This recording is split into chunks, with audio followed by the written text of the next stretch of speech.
Hi, leave the house keys, take your suitcase, and don't come back, my son Gregory said over dinner, while Stacy, his wife, nodded coldly. My grandson handed me a packed suitcase. I built that house for them, yet they erased me like dust. But when the bank called, naming me the sole owner, their world began to crumble. I'm not just coming back, I'll make them regret it. Before we continue, please subscribe to the channel and let us know where you are listening in the comments. The rain tapped the dining room windows as I sat at the head of the oak table Ellen and I chose 30 years ago. My plate was untouched. Gregory, my son, leaned forward, his chair creaking. Stacy, his wife, sipped her wine, the glass clinking against her teeth. Their faces were sharp in the warm light, and I felt a knot tighten in my chest.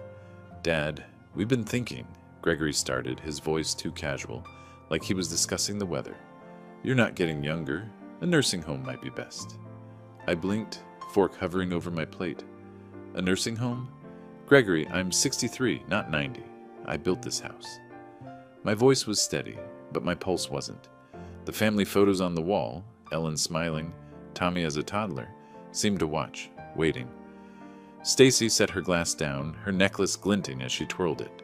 We found a lovely facility, Norman, she said, her tone smooth as silk, but cold. It's perfect for you. Quiet, comfortable. Her smile didn't reach her eyes. I gripped the tablecloth, its texture rough under my fingers. This is my home, I said, locking eyes with Gregory. You live under my roof. I paid for your education, your wedding, your startup. The words spilled out, each one heavier than the last. Gregory's face reddened. He slammed his glass down, wine sloshing onto the table. You're holding us back, Dad, he snapped. We need space, a fresh start. You're a burden.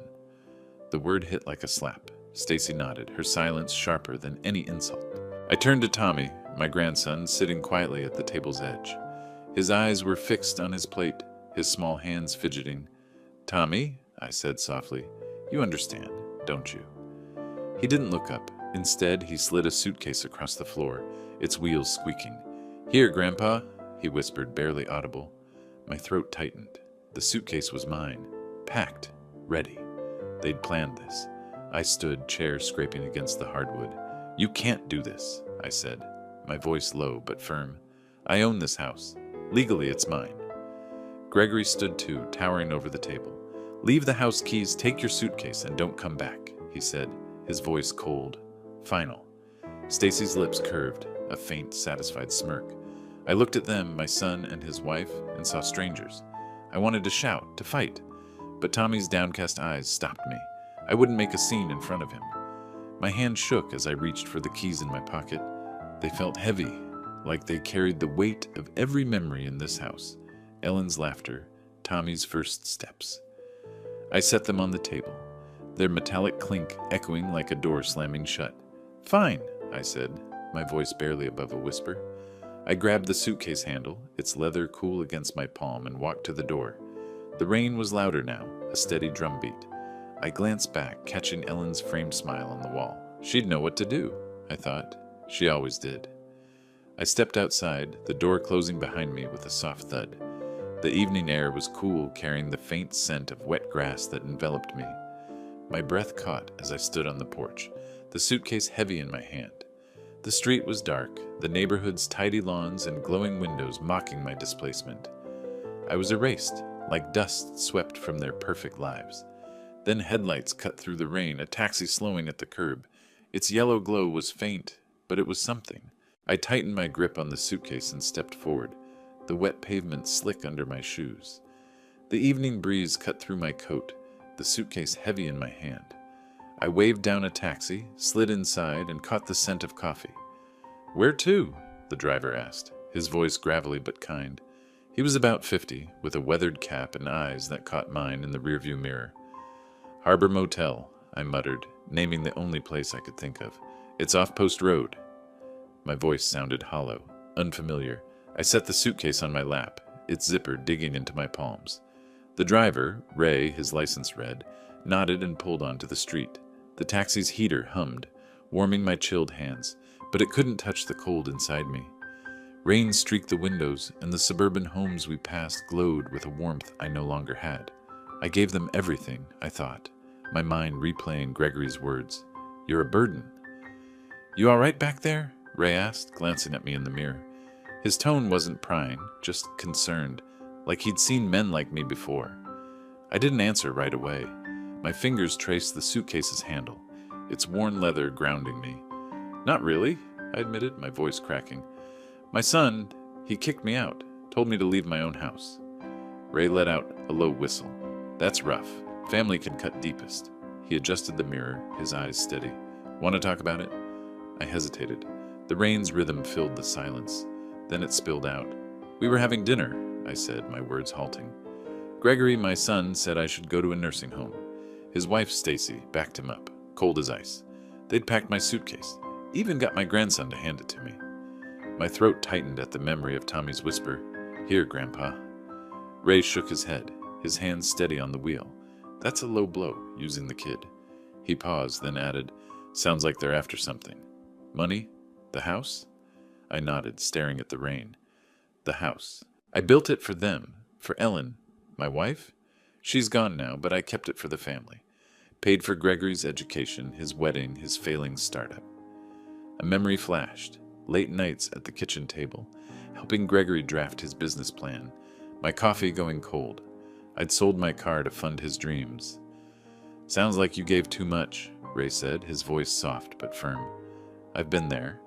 My brother tried to push me out of our family shop, thought I was too old to run it." He chuckled, but it was bittersweet. I fought back, kept what was mine. "How?" I asked, leaning forward. The suitcase slid slightly, its weight a reminder of my uprooted life. "Got help," Ray said.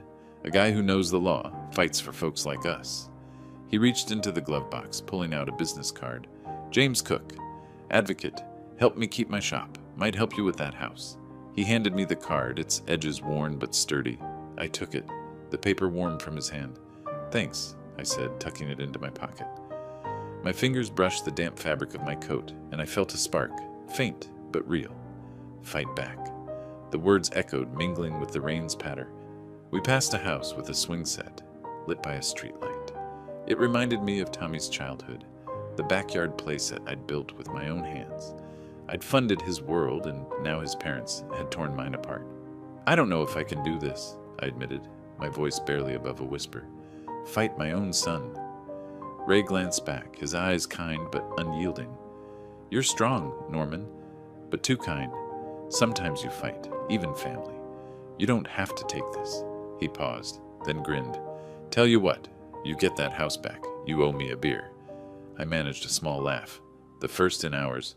"Deal," I said, the word feeling like a promise. The motel's neon sign loomed ahead, its red glow flickering through the rain. Ray pulled up to the curb, refusing my attempt to pay. "This one's on me," he said. "Call James. He'll set you right." I stepped out, the evening air cooling my face. I pulled the suitcase toward the motel's entrance, its glass door reflecting the dim glow of a street lamp. I clutched Ray's card in my pocket, its edges sharp against my fingers. For the first time that night, I felt something solid under me, like ground after a fall. I turned toward the door and walked forward. The taxi pulled up to the Harbor Motel, its neon sign flickering in the rain, casting red reflections on the wet pavement. I thanked Ray, stepped out, and my footsteps echoed as I dragged the suitcase to the entrance. The wind drove rain into my face, but I felt resolve growing inside me, solid as the ground beneath my feet. The motel clerk barely looked up as he slid a keycard across the counter, his indifference a mirror to the hollow ache in my chest. I mumbled a thanks, grabbed my suitcase, and headed down the dim hallway. The door to room 12 beeped, unnaturally loud in the silent corridor, and I stepped inside. The air smelled of musty carpet and stale air freshener. A lumpy bed sat against faded wallpaper, and outside, a neon sign buzzed, casting red shadows across the room. I dropped the suitcase, its thud echoing my displacement, and surveyed the space. This wasn't home. I unzipped the bag, my hands moving on autopilot. In a side pocket, I found it. A small framed photo of Ellen, her smile warm against the cold glass. My breath caught. I set it on the nightstand, the wood scratched but sturdy, and sank onto the bed. "You'd know what to do, wouldn't you?" I whispered, tracing her face with my thumb. The photo's worn edges felt like a lifeline. The room was too quiet, the kind of silence that presses against your ears. I leaned back, the headboard creaking, and let my mind wander. I saw us, Ellen and me, 30 years ago, picking out the oak table for our new home. We'd built that house together, every nail and shingle a promise to our family. Gregory was just a boy then, his laughter filling the garden. I'd skipped vacations, sold stocks, poured everything into his dreams. His degree, his wedding, that startup he swore would change the world. How did it come to this? The neon's hum filled the silence, relentless. I stood pacing the small room, my shoes scuffing the carpet. The faded curtains caught my eye, their floral pattern a ghost of the drapes Ellen sewed for our dining room. I could see her now, needle in hand, humming softly as she worked. For our home, she'd said, her eyes bright. That home was mine. Legally, morally. Gregory's words, "You're a burden," burned in my mind, each syllable a betrayal. I sat back down, facing Ellen's photo. "How did I let this happen?" I asked, my voice rough. "I trusted him. I thought he'd learned from you." My fingers tightened around the frame, the glass cool against my skin. I remembered Gregory's startup pitches, how I'd stayed up late, tweaking his numbers, believing in him, and Stacy always in the background, her eyes calculating, pushing him further. They'd taken my kindness and twisted it into weakness. The suitcase lay open on the floor, its contents spilling like a wound. I stared at it, anger rising, hot and sharp. "I gave them everything," I said, louder now, as if Ellen could hear, "and they threw me out like trash." The words felt good, like releasing a breath I'd held too long.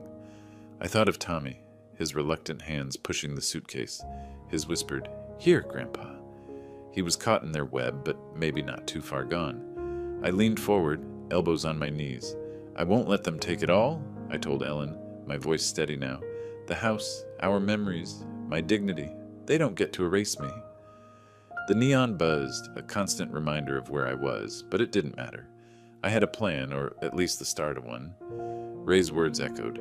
"Sometimes you fight, even family." He was right. I'd been too kind, too trusting, but that ended tonight. I glanced at the nightstand, where Ray's card sat beside Ellen's photo. James Cook, advocate. The name felt like a door cracking open, letting in light. I'd call him in the morning, lay out the facts. The deed in my name, the payments I'd made, the life I'd built. Gregory and Stacy thought they'd won, but they'd underestimated me. I wasn't just a father or a grandfather. I was Norman Green, and I'd fight for what was mine.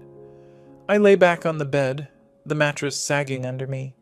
The neon's red glow pulsed through the curtains, but my eyes were on the card. Tomorrow, I'd start.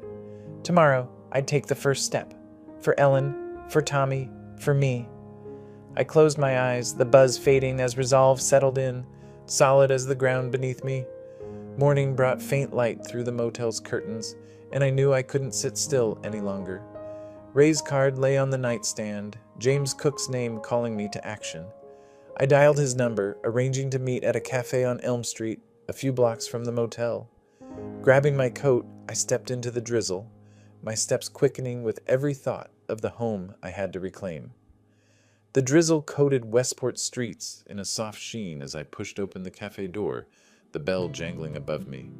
The aroma of fresh coffee hit me, warm and grounding, a stark contrast to the motel's stale air. Wooden tables were scattered across the room, each holding a couple or a lone reader, their murmurs blending with the hiss of the espresso machine. Large windows framed a gray spring morning, passers-by huddled under umbrellas.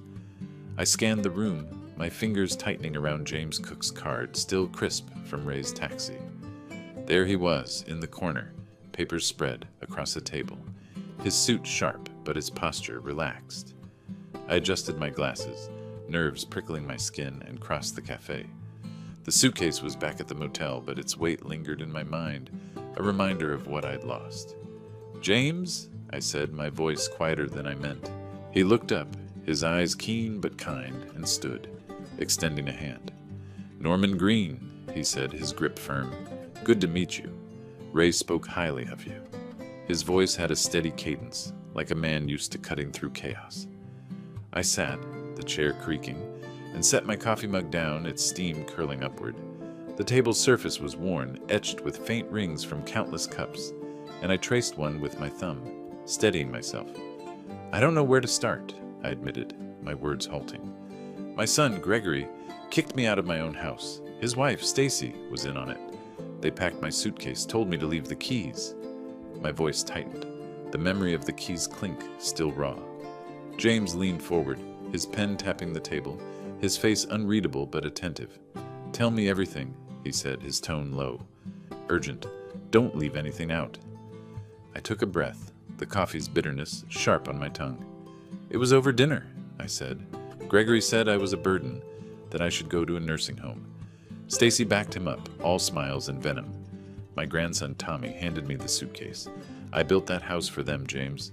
Paid for Gregory's education, his wedding, his startup, everything. A memory flashed, late nights at my desk, balancing Gregory's startup budget, my eyes burning from the screen. I'd given up my retirement for his dreams. James's pen froze mid-note. Your own son? He muttered, his voice thick with disbelief. That's beyond low. He leaned back, his chair scraping softly, and shook his head. I've seen greed, Norman, but this? This is personal. His words carried the weight of a father, not just an advocate, and I felt a flicker of hope. They think they've won, I said, my fingers tightening around the mug, but the house is in my name. Legally, it's mine. I paused, then added, I want it back, and I want them to understand what they've done. James's eyes narrowed, a spark of righteous anger in them. We'll get your house, he said, his voice firm.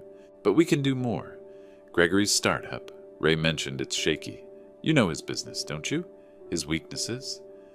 He slid a legal pad across the table, its crisp lines a promise of structure in my unraveling world. I nodded, my mind racing. He's always been sloppy with money, I said. Overpromises to investors, underdelivers on results. I bailed him out more times than I can count. The cafe's chalkboard menu caught my eye, its neat handwriting reminding me of Gregory's startup pitch. Scrawled on a napkin, my savings poured into his vision. Then we start there, James said, jotting notes. We'll check property records, confirm your ownership, but we'll also look at his business. Financial pressure can make people like Gregory crack. He tapped his pen, a rhythmic beat. This isn't just about reclaiming your home, Norman. It's about teaching them a lesson they won't forget. I leaned forward, the table's edge pressing into my palms. What's the first step? I asked, my voice steadier now. The cafe's warmth wrapped around me, a small comfort against the storm outside. We gather evidence, James said. Deeds, bank records, anything showing your contributions to that house and his business. You're not just a father, you're a stakeholder. We'll build a case they can't ignore. He paused, his eyes locking with mine. You ready to fight, Norman? I thought of Ellen's photo on the motel nightstand, her smile urging me forward. I'm ready, I said, my voice solid like the ground I was reclaiming.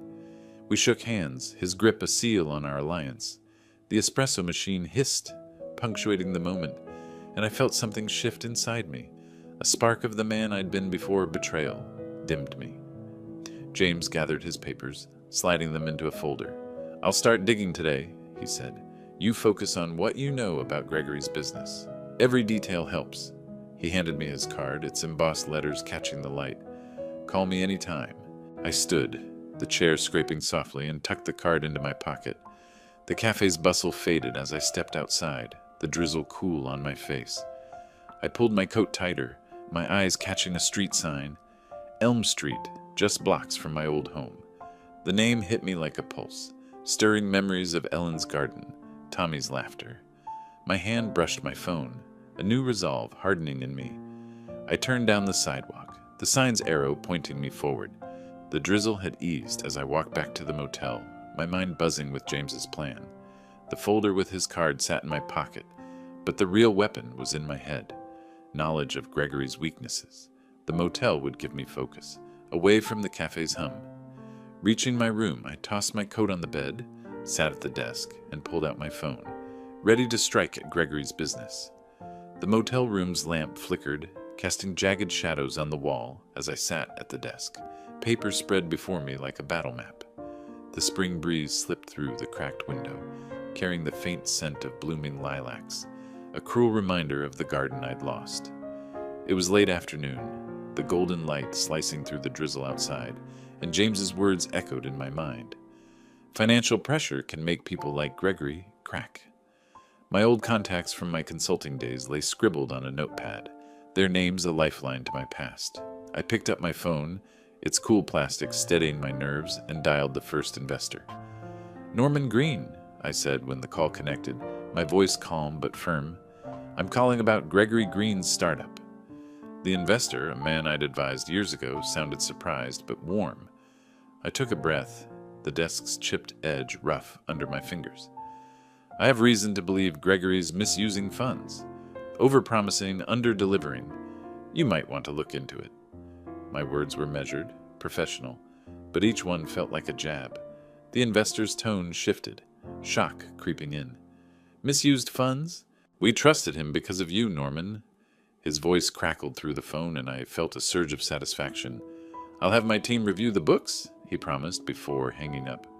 I jotted a note, Investor 1, investigating, and leaned back, the chair creaking. One down. I paced the room, the carpet muffling my steps, and dialed the next number. The suitcase sat open by the bed, its contents untouched since last night, a silent witness to my uprooted life. Each call grew easier, my voice steadier, my old expertise resurfacing. "I helped to build his business," I told another investor, a woman with a sharp edge. "But he's been reckless. Check his expense reports," she gasped, promising a full audit. I marked her name, Investor 2, rattled, and kept going. A memory hit me as I scribbled, "Gregory at 25, his startup pitch scrawled on a diner napkin, my pen circling errors. I'd taught him how to balance a ledger, sold stocks to fund his dreams. The pen's scratch on my notepad now felt like a weapon, turning his betrayal back on him. I'd been a fool to trust him, but I wasn't that man anymore. 3 calls in, my hand ached from gripping the phone, but the thrill of action pushed me forward. The investors' reactions, shock, suspicion, urgency, validated me. Gregory's house of cards was wobbling, and I'd barely started. I paused, the motel's silence heavy, and glanced at Ellen's photo on the nightstand. Her smile steadied me, but a flicker of doubt crept in. What if this backfired? What if I hurt Tommy in the crossfire? I shook it off, my fingers tapping the desk. This wasn't about destruction. It was about justice. Gregory and Stacy thought they could erase me, but they'd forgotten who I was. I'd built their world, and I could dismantle it, piece by piece. The lamp's flicker slowed, its light steadying, and I felt a quiet triumph settle in my chest. I made one final call, to a hedge fund manager who'd always respected my advice. "Norman, if this is true, we're pulling our funding," he said, his voice grim. I thanked him, hung up, and exhaled, the air heavy with the weight of what I'd done. The investors were circling, and Gregory would feel the squeeze soon. I leaned back, the chair groaning, and stared at my notes, their inked lines a map of my counterattack. The breeze from the window cooled my face, and I felt the motel's walls shrink around me, urging me to keep moving. I'd struck the first blow, and it felt right. Clean, precise, like the consultant I'd been. But the fight was far from over. Stacy's cunning lingered in my mind, a shadow behind Gregory's bluster. She'd have a plan, and I needed to be ready. My phone buzzed, snapping me out of my thoughts. A text from an unknown number glowed on the screen. "You'll regret this, Dad." My pulse quickened, my thumb hovering over the message. Gregory knew. The game was on, and I wasn't backing down. I stood, the desk's edge biting into my palm, and stared at the text, its words a challenge I was ready to meet. The motel room's silence was suffocating, broken only by the faint hum of the neon sign outside. My phone sat on the desk, its screen still glowing with Gregory's text. "You'll regret this, Dad." My hand trembled as I read it again, the words sharp as a blade. I paced the small space, the carpet worn under my shoes, my mind racing. I'd struck first, calling his investors, and now he was hitting back. The suitcase by the bed gaped open, a reminder of how far I'd been pushed. But I wasn't the one running anymore. The phone buzzed again, this time a call. Gregory's name flashed, and my stomach tightened. I took a breath, the air stale, and answered, keeping my voice even. "Gregory," I said, my tone flat, like I was discussing the weather. "You're destroying everything I built," he shouted, his voice cracking through the speaker. "You called my investors. lied about me. You think you can ruin me?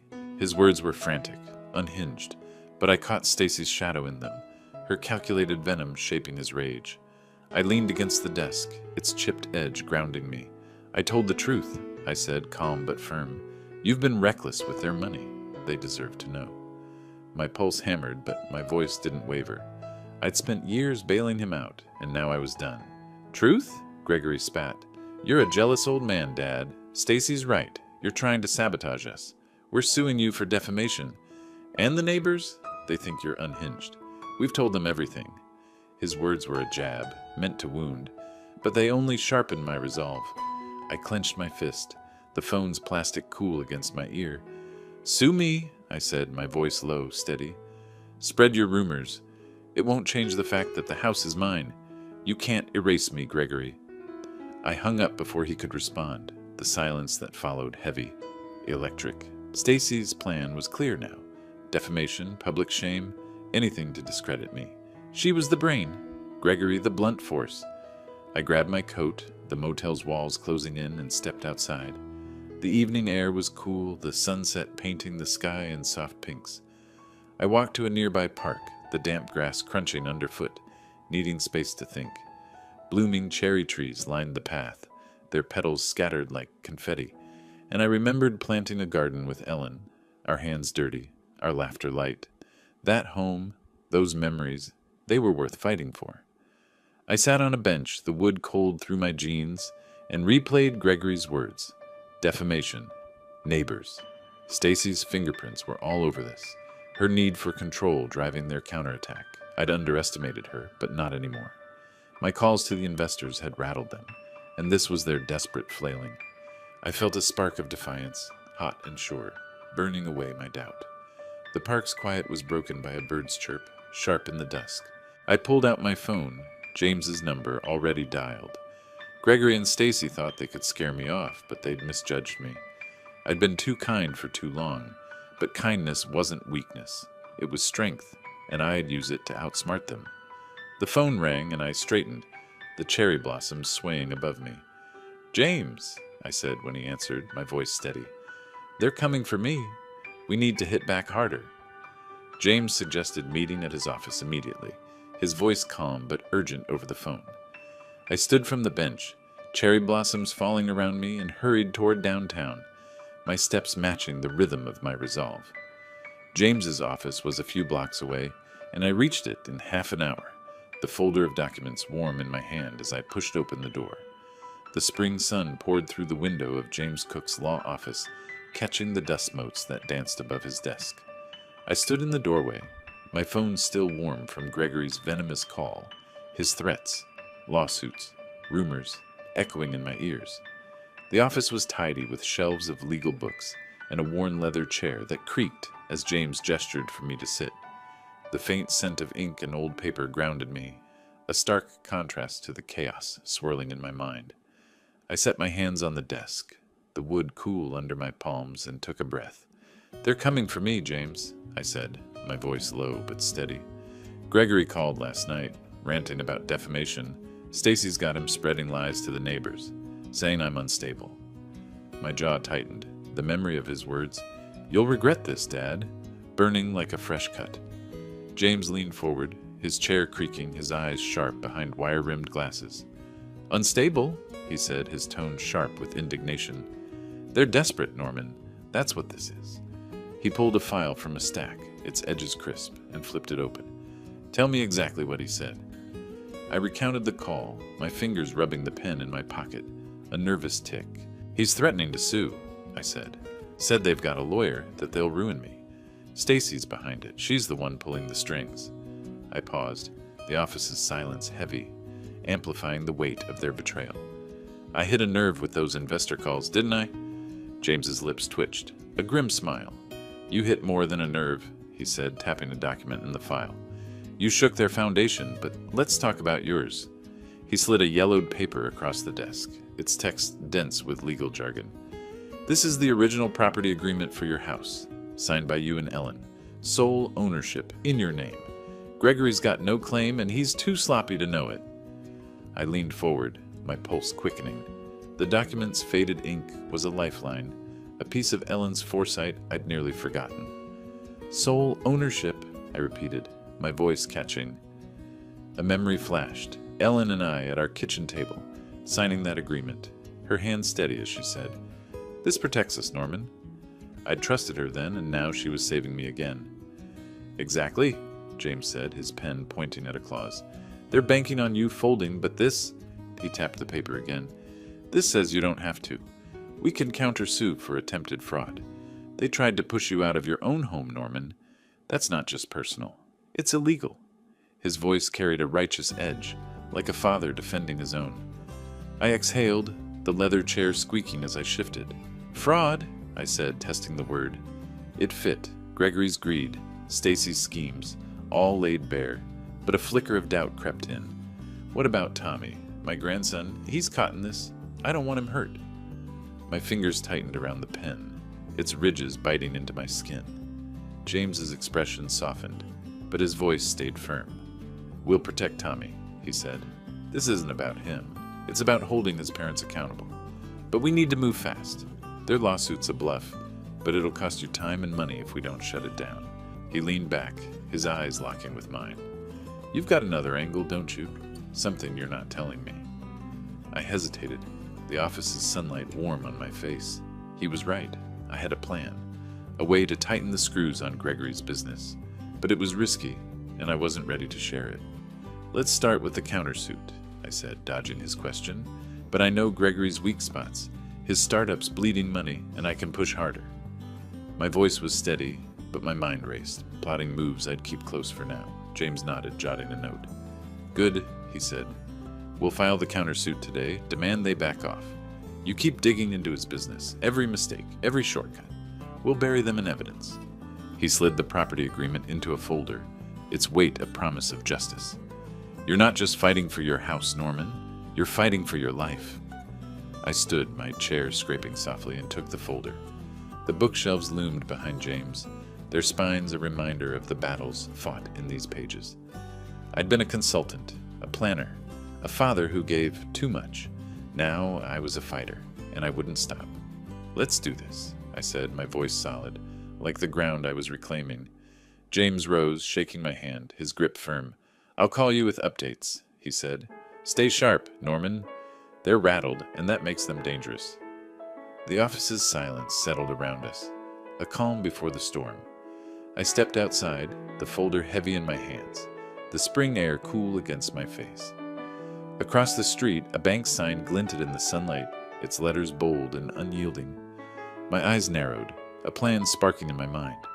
I tucked the folder under my arm and crossed the road, my steps purposeful, the bank's doors looming closer. The bank's marble floors gleamed under the spring light, their polish reflecting the hushed efficiency of the place. I stepped inside, James's legal folder tucked under my arm, its weight a steadying force. The air was cool, laced with the faint hum of a printer and the murmur of tellers. Tall windows let in a warm glow, but the sterile atmosphere tightened my chest. I approached the counter, my jacket straightened, a small act of reclaiming dignity, and asked for a private meeting. A banker, her tie crisp and her name tag reading Ms. Larson, led me to a glass-walled office. I sat, the chair's fabric stiff, and set the folder on the desk. "I need to confirm ownership of my property," I said, my voice calm but firm, "and check for any irregularities." My fingers smoothed the folder's edge, a nervous habit, but my eyes held hers. Ms. Larson nodded, her fingers flying over a keyboard, the screen's glow illuminating her face. "Address?" she asked, her tone professional but warm. I gave it, my home, the one I'd built with Ellen, now a battleground. The printer whirred, spitting out records, and she slid them across the desk. "You're listed as the sole owner, Mr. Green," she said, her voice steady. "No liens, no co-owners. The deed's clean." I exhaled, relief flooding me, but I wasn't done. "There's more," I said, leaning forward. "My son, Gregory Green. He's been using the house in his business dealings. I need to know how." My pulse quickened, the marble floor's cold sheen reminding me of Gregory's startup office, its lavish decor funded by my sacrifices. I'd poured my savings into his dreams, and now I suspected he'd crossed a line. Ms. Larson's fingers paused, her glasses catching the light. "Let me check," she said, her voice cautious. She typed again, her brow furrowing as new records appeared. "This is concerning," she said, her tone cautious. "Records show loans were taken against the property, 3 of them totaling over $200,000. They're recent, but I'll need to verify the authorization. Can you confirm if you approved these?" My stomach dropped, the room's silence amplifying the revelation. "No," I said, my voice low, hard. I didn't know. Gregory's greed had always been there, but this, using my home as collateral, was a betrayal deeper than I'd imagined. The banker slid the loan documents across the desk, their pages neat but heavy with his deception. I scanned them, my fingers tracing the dates. Last year, when I was still living there, trusting him. A memory hit. Gregory in my study, asking about the deed, his smile too smooth. I'd thought he was curious, not scheming. "Can I get copies?" I asked, my voice steady despite the rage simmering inside. "And what's the process to void these?" "I'll need a formal request to release the documents," she said. "But I can start the process to flag these loans for review. As the sole owner, you'd have grounds to challenge them if they're unauthorized." Ms. Larson nodded, her expression sympathetic but professional. "You'll need legal action to void them," she said, printing the copies. "But as the sole owner, you have grounds. These loans are fraudulent if you didn't consent." The printer's whir filled the office, a mechanical pulse matching my quickening thoughts. I took the copies, their edges sharp, and tucked them into the folder. This was ammunition, Gregory's mistake, now in my hands. "Thank you," I said, standing, my hands steady despite the storm inside. I kept my broader plan close, even from her. James would know what to do with these, but I had another angle, something to push Gregory's business to the brink. I'd been a consultant long enough to know where to press, and I wasn't done. I left the bank, clutching the documents. In my wallet, I found Tommy's old drawing, a crayon sketch of our house. My chest tightened, a flicker of doubt creeping in. Was I going too far? I shook it off, tucking the drawing back, and slipped the loan documents into my jacket. The fight wasn't over, but I was winning. I turned down the sidewalk, Tommy's drawing a quiet weight in my pocket, urging me to keep going. I walked back to the motel, the folder of loan documents heavy in my hand, my mind buzzing with the uncovered truth. Gregory's fraud was bigger than I'd imagined, and I felt anger mixing with triumph. In my room, I tossed the folder on the desk, sat down to gather my thoughts, when my phone buzzed, Gregory's name flashing on the screen. The motel room's neon buzz grated on my nerves, a constant drone that matched the tension coiling in my chest. I sat at the desk, the loan documents from the bank spread out like a map of Gregory's betrayal. Their stark numbers, $200,000 unauthorized, stared back at me, proof of his greed. My phone buzzed, Gregory's name flashing on the screen, and I braced myself. The air was stale, the room's walls closing in, but I answered, my voice calm, controlled. "Dad, you've gone too far," Gregory hissed, his words sharp, desperate. "You're ruining our lives, Stacy's, Tommy's, mine. Stop this, or you'll lose more than the house." His threat was a blade, meant to cut deep, but I heard the panic beneath it, the unraveling of a man out of moves. I leaned back, the chair creaking, my fingers tight around the phone. "You brought this on yourself," I said, my tone even, cutting. "You used my home for your loans, Gregory, without my consent. That's not just greed, it's fraud." I paused, letting the silence stretch, heavy with his guilt. "Back off, or I'll make sure everyone knows," he spluttered, his voice rising. "You're bluffing. Stacy's got a lawyer. We'll bury you in court." The call cut off, his rage echoing in the motel's oppressive hush.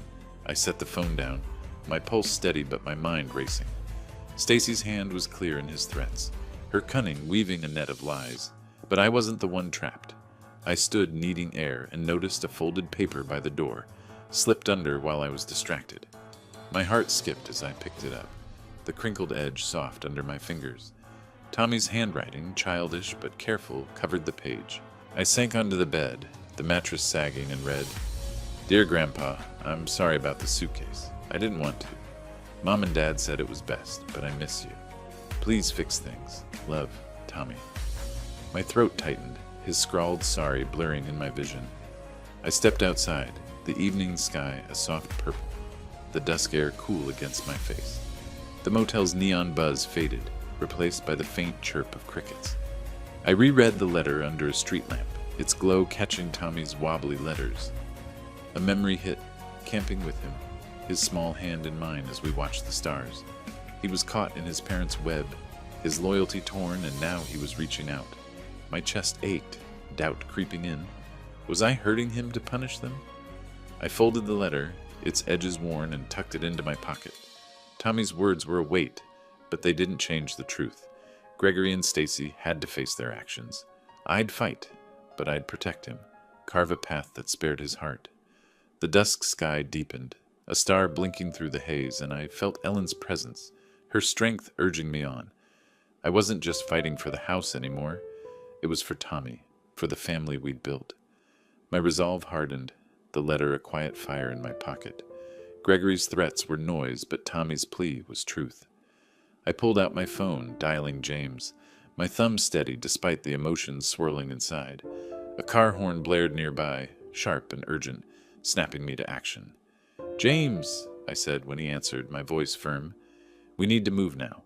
They're desperate, and I've got something they can't ignore." The horn faded, but my focus didn't. The fight ahead clear as the star above. The spring sunlight sliced through the blinds of James Cook's law office, casting sharp lines across the coffee-stained desk. I sat across from him, my hands steady as I signed the fraud lawsuit against Gregory, the pen's ink smudging slightly under my grip. The office was a maze of files and legal books, their weighty presence a reminder of the battle we were waging. The rustle of papers filled the air, each sheet a piece of Gregory's undoing. Those unauthorized loans, his reckless gamble with my home. I felt a surge of control, the kind I hadn't known since the night I left. James stamped the final document, his eyes glinting with satisfaction. "This is it, Norman," he said, his voice firm, almost celebratory. "Gregory's startup will be under a microscope now. Those loans? Fraudulent. His investors will tear him apart." He leaned back, the chair creaking, and folded his hands. "You've got him cornered." I nodded, a faint smile tugging at my lips. "He thought he could erase me?" I said, my voice low but solid. "But he forgot who taught him to play the game." The folder of lawsuit papers sat between us, crisp and heavy, a symbol of justice I'd earned. A memory flickered. Gregory at my desk years ago, my hand guiding his through budget sheets, believing in his dreams. Now those dreams were his noose. "We're filing today," James said, stacking the papers. "The court will notify him soon, but it may take weeks to resolve. Still, Stacy's defamation threats are smoke. She's got no ground to stand on." His tone was confident, but he paused, studying me. "You're holding up, Norman. Stronger than most would." I exhaled, the office's coffee aroma grounding me. "I have to," I said. "For Ellen, for Tommy." My grandson's letter, tucked in my pocket, was a quiet weight, a reminder of the cost of this fight. I stood, the chair scraping softly, and shook James's hand. "Let's finish this," I said, my voice steady, carrying the resolve I'd built over weeks. Back at the motel, the neon sign buzzed, its red glow flickering through the curtains. I sat on the bed, the lawsuit papers spread before me, their words a map of my victory. The room felt smaller, the air stale, but my mind was clear. My phone rang, a Westport number I didn't recognize, and I answered, expecting James with an update. "Norman, it's Linda from down the street," came a hushed voice tinged with concern. "I had to call. I saw Stacy at the charity gala last night." She looked shaken. People were whispering about Gregory's business troubles, something about debts. She left early, clearly upset. "I thought you should know." I leaned back, the mattress sagging, a quiet satisfaction settling in. "I'm just taking back what's mine," I said, keeping my voice neutral. I pictured Stacy's cold nod at that dinner, her necklace glinting as she sealed my expulsion. Now her perfect world was crumbling, her status shattered like glass. A part of me savored it, but Tommy's letter burned in my pocket. Was this hurting him too? "Thanks for letting me know, Linda," I said, ending the call. The motel's silence was heavy, broken only by the neon's hum. I stood pacing the small room, my shoes scuffing the carpet. Stacy's fall was justice, but it wasn't the end. Gregory was still out there, flailing, and I needed to be ready for his next move. I glanced at Ellen's photo on the nightstand, her smile a steady anchor. "We're almost there," I whispered, my fingers brushing the frame. A sharp knock at the door jolted me, my heart racing. I froze. The lawsuit papers still spread on the desk, their edges curling in the dim light. Who was here? Gregory? Stacy? Or someone else entirely? I crossed the room, my steps deliberate, and reached for the handle. The neons buzzed loud in my ears. I opened the motel door cautiously, my pulse racing, but it was James, his face alight with triumph. He held the court's final notice, my ownership confirmed, Gregory's fraud exposed, their threats nullified. "Time to go home, Norman," he said, his voice firm. I gathered my things, the suitcase lighter now, and we drove to Westport. The front door of my home creaked as I pushed it open, the familiar sound hitting me like a wave of memory. The dining room stretched before me, its oak table gleaming under the spring evening's golden light, family photos lining the walls. The faint scent of Ellen's old lavender candles lingered, wrapping me in a warmth I hadn't felt since that awful dinner. My heart pounded as I stepped inside, the deed to the house heavy in my hand, its paper crisp with legal truth. Gregory and Stacy stood by the table, their faces pale, Tommy hovering behind them, his eyes wide. "This is my home," I said, my voice firm, echoing in the quiet room. I set the deed on the table, its weight silencing their protests before they could start. Gregory's shoulders slumped, his usual bluster gone, while Stacy's hands trembled, her necklace still but her composure cracked. I'd come straight from the motel, the knock on my door revealing James with the court's final notice. Gregory's fraud exposed, their threats nullified. After weeks of legal battles, the court had issued a preliminary ruling in my favor, exposing Gregory's fraud and nullifying their threats, paving the way for my return. "Dad," Gregory started, his voice tense, "you can't do this. We've got a lawyer. We'll fight this." Stacy stepped forward, her eyes flashing. "You think you can just walk in and take everything?" But her voice wavered, and I saw the cracks.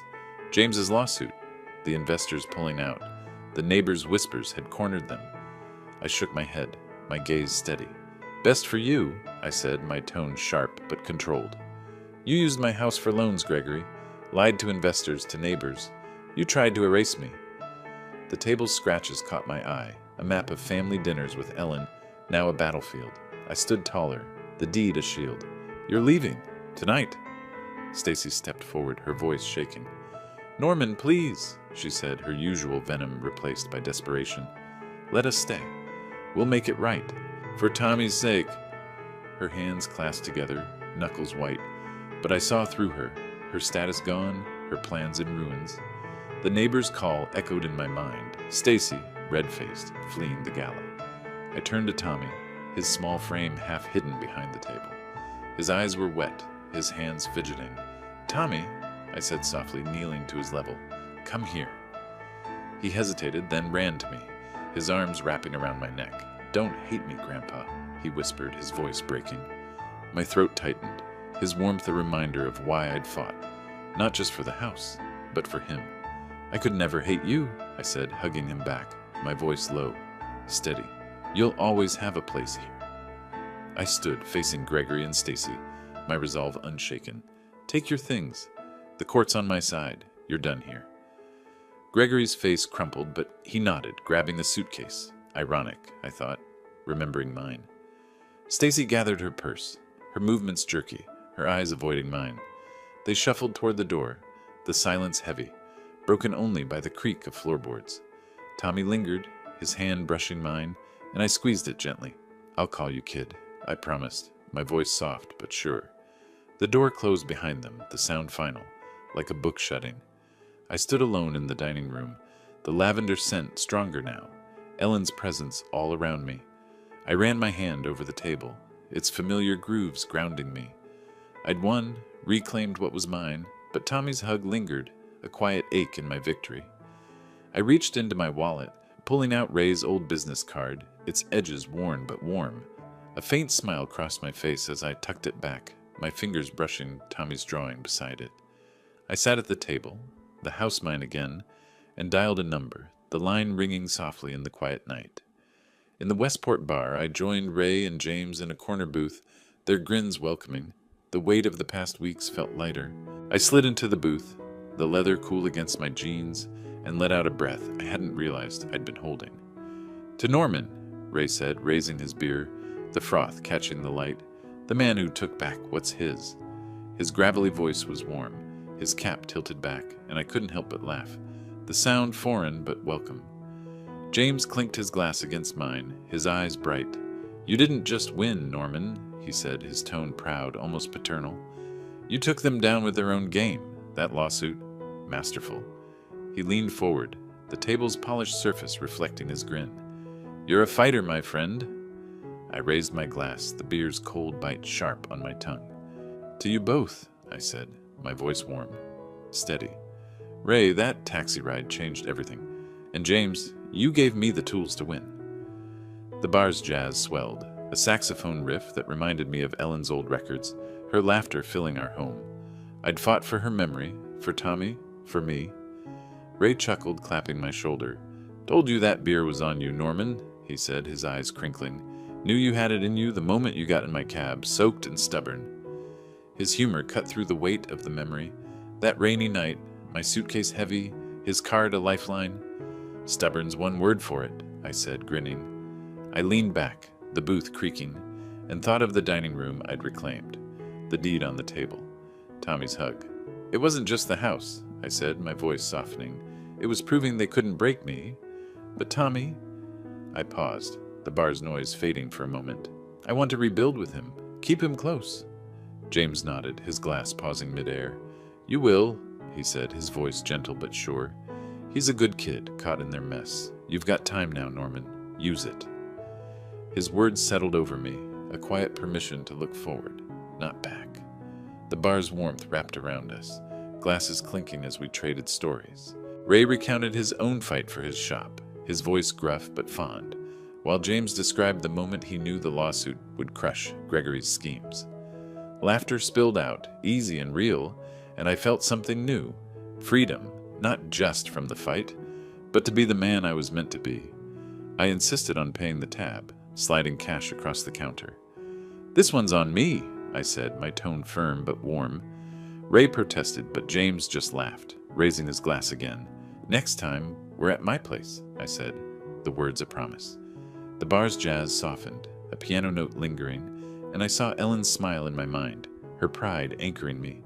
We stepped outside, the night breeze cool against my face, stars blinking through the spring sky. Ray clapped my shoulder again, James gave a nod, and we parted with plans to meet again. I walked down the street, my steps light, the breeze carrying the scent of blooming lilacs. The fight was over, my home mine, and Tommy's future a door I'd keep open. I tucked my hands in my pockets, Ray's card still there, and smiled, the night stretching wide before me.